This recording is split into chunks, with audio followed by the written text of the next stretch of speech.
खामगाव अतिक्रमण हटवण्याच्या मोहिमेत भेदभाव, नागरिक त्रस्त.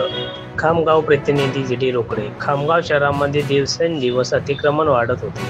त्यामुळे रहदारीसाठी अडथळा निर्माण होत होता. नागरिकांचे हाल होत होते. त्यामुळे नगर परिषद खामगावने अतिक्रमण विरोधी मोहीम राबवण्याचा निर्णय घेतला आहे. त्यासाठी 40 जणांचे विशेष पथक गठीत करण्यात आले होते.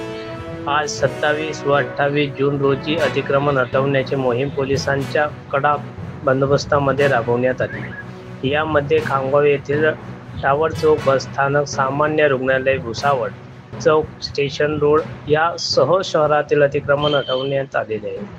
शहरातील वेगवेगळ्या भागात अतिक्रमण हटवण्याच्या नोटिसा बजावल्या होत्या. तरी 27 जून रोजी सकाळी 9:30 वाजता अतिक्रमण हटाव या मोहिमेला सुरुवात करण्यात आली. यामध्ये शॉट, भंडार, पान टपरी आदी अतिक्रमण हटवण्यात आले.